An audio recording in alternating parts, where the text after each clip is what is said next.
I grew up in Christchurch. I knew absolutely nothing about farming. I thought a Jersey was something you wore, not a breed of cow. It took me 3 years to figure out that a hogget is a sheep and not a pig. I was full townie when I started at Lincoln.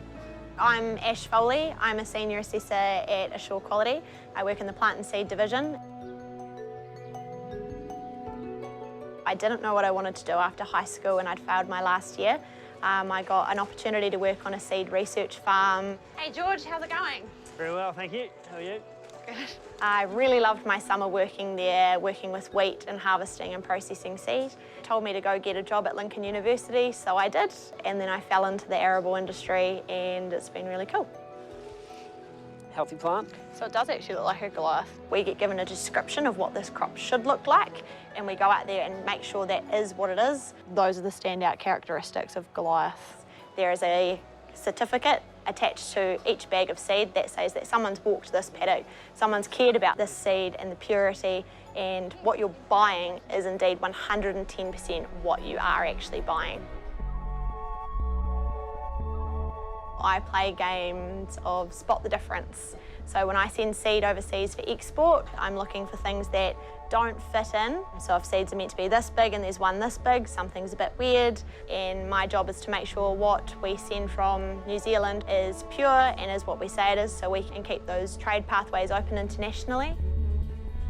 It's a huge thing for New Zealand to keep getting it right because we are in a unique position that we have the opposite seasons to the Northern Hemisphere. We get sent the seed at the end of their summer, so then we can replicate that, and then at the end of our summer we can send it back to countries like Canada, America, all through Europe. I believe our industry did export somewhere around $225 million worth of seed. I love watching the crops ripen through the summer. I get to drive around and jump on the back of my ute with my binoculars and scan around and look at radishes and kales and all the pretty flowers, and going and talking to farmers, getting to know the people who grow these crops and how fascinated they are with where their seed goes internationally. Probably they're my two core favourite parts of my job.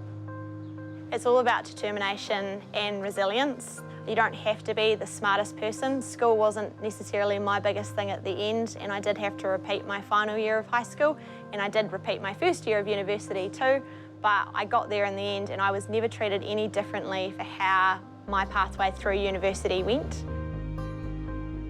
You can do it, you just have to put your mind to it and be prepared to do a little bit of mahi.